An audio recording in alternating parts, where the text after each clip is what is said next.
Can't believe this stream is sponsored by Apples. Okay, listen everybody. I'm sick of these rumors that I'm being paid off by Big Apple to push an agenda, okay? I'm not. I'm genuinely not. Now, what say we all forget our troubles with a fresh as the morning, crisp as you can imagine, delicious apple. Mmm. Just unbelievable. Every time. You just gone corporate just like CM Punk. Oh, don't fucking get me started on CM Punk. Like, that spineless motherfucker. Oh, I don't want to talk about WWE. I'm not. No, I don't. Man, you know that company fucking made some moves this year, not long after I had dropped a very large video about it. Haha, just saw the video of Punk apologizing. Coward man, Punk. Did he apologize? CM Punk finally apologizes. Seriously? To who? To what? Why? There's so many reasons. Oh, so it's him apologizing to The Miz for shit he said about Saudi Arabia. Okay, I don't care. I don't care. I have not felt more detached from WWE in a long, long time. I just genuinely don't care. I don't want to see Goldberg as the world champion. Like, fuck off, you know? Oh, man. Is that a new video is imminent, Beard? Man. Yes. I'm going to talk about it in a little bit, but yeah. So, shit's busy. Shit's really, really busy at the moment. And yeah, no, I'll get into that in a little bit.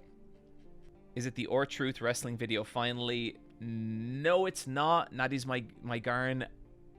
Don't know that I would have much interest in making that. I like R-Truth. I appreciate him. I think he's very funny. But I think he's also one of those wrestlers who everyone's like, if they just gave him a shot. And I don't know that we have enough evidence of that, personally. Also, like, not covering WWE for a long, long time, and probably only after that company rejigs things a bit. Okay, here's what it is. WrestleMania, the main event, broke my heart. I was so in, lads. I was so in to WWE. I was really, really feeling the storyline on the run-up to Mania. I thought it was going to be a historic Mania. I was picturing the John Cena video that I was going to one day make. I was going to finally work in that big Bray Wyatt section. I was going to spend like 10 fucking minutes on the Firefly Funhouse. And that Mania main event is like one of the most creatively bankrupt things I think I have ever seen. So, okay, I'm going to explain this to you. If you're a non-WWE fan, if you're a non-wrestling fan, I'm going to explain this whole main event to you and how it played out, okay? So, on one side, you had Cody Rhodes. And if you want a full explanation on Cody Rhodes and why he's important and why he's a big deal, go check out my last WWE video. On the other, you have John Cena. And already you have these two monster baby faces. And I personally like when WrestleMania is like a war of two monster baby faces. It's fun, it's interesting, it's cool. But then, the thing you gotta understand about John Cena is he's this person who for 23 years, when he joined WWE, he was nobody. He was known as like the prototype or something like that. And his gimmick was that he had muscles. You know, his gimmick was that he's a big jack dude. And he does not do well. Nobody takes to him. The fans aren't reacting to him. He's not having good storylines. His promos kind of suck. And he is about to be fired, right? Then, one day, Stephanie McMahon, daughter of Vince McMahon, hears John Cena rapping on a bus, on the tour bus. This is in real life. This actually happened, okay? And she said, you should try that gimmick. You should do that in the ring. That's the kind of shit you should be doing. So then he does. He becomes the doctor of thugonomics. And then he kind of... The war in Iraq goes into overdrive, and he kind of becomes like a kind of marine jarhead saluting dude. But whether he's the doctor of thugonomics coming out with the jorts or the kind of more army John Cena dude, he becomes the guy. Okay, he becomes the guy. The undisputed main character in WWE. He wins 99% of his matches. He supermans his way through any enemies, and like he buries people. The Spirit Squad, the Nexus, all these big bad guy factions get destroyed by John Cena. He's Superman. He's Super Cena. You know, this is where the meme comes from. Cena wins, lol. This is where it's from, right? If you watch my Roman Reigns video, the same thing is happening. The kids love John Cena. The ladies, not so much. I don't think he has like the same appeal as Roman Reigns in that regard. But he's like an action figure of a man, you know? And jaded hardcore wrestling fans like me fucking hate him. I hated John Cena so much that he tapped out Sabu, the homicidal, genocidal, suicidal, that's his thing, Sabu. I watched Sabu tap out to John fucking Cena, and I stopped watching wrestling for like a decade. I think an actual decade. And during this whole time, he's getting booed. All this shit's happening, right?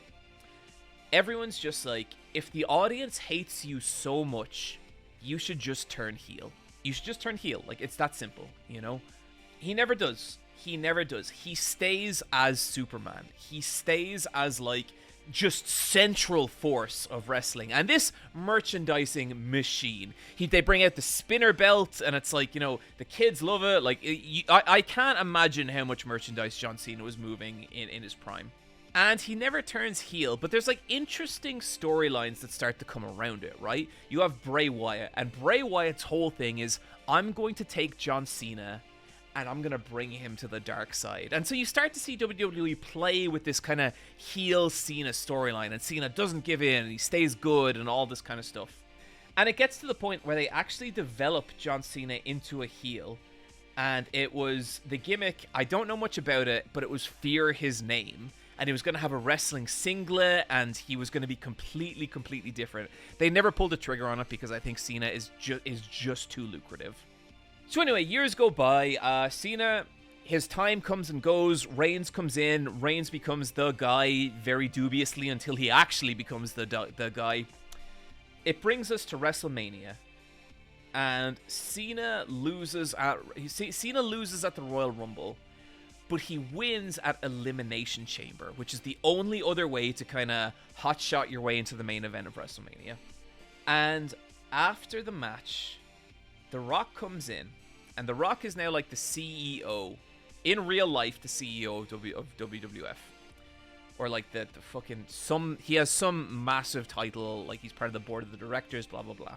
And The Rock says to Cody, who's come out to the ring to congratulate Cena that the two of them are going to face each other at Mania. He says, Cody, I want your soul. And Cody tells Rock, fuck off, or go fuck yourself. He actually says, go fuck yourself. And it's awesome. It's so good. It's so fucking good. And then it happens. John Cena turns heel. After 23 years of being this good, positive babyface, he turns heel and he attacks Cody, and they beat the shit out of Cody. For some reason, Travis Scott is there. I don't know who Travis Scott is. I don't fucking care. I can go the rest of my life without knowing who Travis Scott is. I just don't give a shit. Okay, I don't care. Okay, everything else about it's great. Don't know why that little dude's there, but sure, whatever. And so you get to Mania. You get to the main event. John Cena versus Cody Rhodes. And I am hyped to fucking shit for this main event. I can't wait. I can't wait to see, like, what... Because The Rock did this thing where he's been counting down 3, 2, and I think 1 is going to come at Mania. And there's going to be some other big twist, right? There's going to be some other big massive twist at Mania. And John Cena and Cody are wrestling. And you know what? It's not the greatest match in the world. It's not wonderful. I think Cena, and I say this with all the respect in the world, because like at this point, I actually have an immense respect for John Cena that I got long before he ever turned heel. I think in his later years, that dude did some incredible work. I think he put over so many like awesome talent, so many other younger awesome talent like Kevin Owens and AJ Styles and all this stuff. But I don't think he's really able to work at like a main event WrestleMania level anymore. It's fine. It's not a big deal. So the match is going on. It's okay. And then the music hits. And that Travis Scott song starts playing. And Travis Scott walks down to the ring. And I'm like, oh, okay. So The Rock's also going to come down to the ring. And then they're gonna reveal what the one thing is. Like they're gonna do the next storyline in this whole thing. And I'm fucking pumped. Yeah, Michelle, let's go. Michelle's like, okay, please don't shake me so hard. And I'm like, I'm sorry, I forget how small you are. What happens is that Travis Scott helps John Cena win the match. That's it. The Rock doesn't appear. The storyline goes nowhere. Like, the storyline is just like, hey, John Cena's gonna win the belt by being bold. And then he does. I was stunned. I was so shocked. Like, if you watched my video on Reigns and you saw the layers of fucking storytelling that went into the previous year's main event, and it's like, there's no story. Like, the story is that, oh, John Cena's bold now. But like we've been doing that, you know, we've already had that, and I'm so fucking stunned. And if you're on my Patreon, patreon.com/Super Eyepatch Wolf, you can read my wrestling review. It's clever because it's wrestling with a W-or, and then the W-or, the or in review is also a W-or. That's the kind of high level shit that you'll gain access to over at the Super Eyepatch Wolf Patreon. I first rated the match a 3. And then later, I went back and rated it a 2. And then later, I changed the match to 1 star. Because I genuinely think that match is the turning point for where, creatively, I am not interested in whatever the fuck WWE is peddling right now. And I say this as someone who, like, I want competition in wrestling. I don't want to just like New Japan. I don't just want to look like, I just don't just want to like AEW. I want all the promotions to be strong. I want wrestlers to have options, and I want wrestlers to be able to go places. Like, tribalistic mentality doesn't come into it for me with WWE, but I don't know how you look at that main event, this fucking, like, centerpiece of the entire year, and be like, this isn't a company with inherent systemic creative problems. And it sucks. It fucking sucks, because, like, I want to like WWE, but, like, they're doing a bunch of other shit. Like, the Saudi shit, I'm not on board with. The Trump shit, not on board with. You know, it's like, God fucking damn it, WWE. Like, give me a reason to keep caring. And it can't just be Rhea Ripley. Okay? Can't just be Rhea Ripley. They have Thekla over on AEW right now. The competition for the muscle mommy scene is heating up, alright? To be fair, I'll say the Cena retirement story is heating up with the CM Punk feud. So, look, I get it. I saw Cena's... I saw the reverse pipe bomb, and it did nothing for me. It really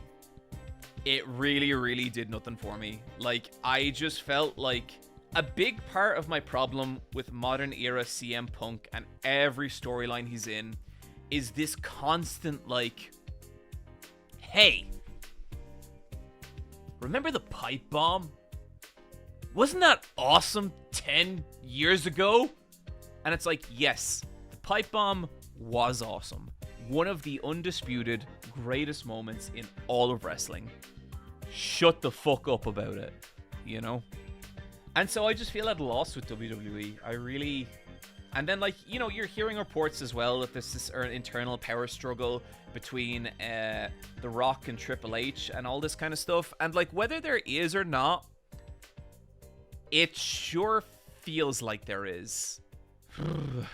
But yeah, that's my take on WWE. And it's also coming at a point where I will say AEW is better than it's been in years right now. AEW has actually been incredibly solid, making some great television. The last pay-per-view was a fucking banger as well. AEW is doing it, and I'm happy, because if it wasn't, I wouldn't have a whole lot right now, you know.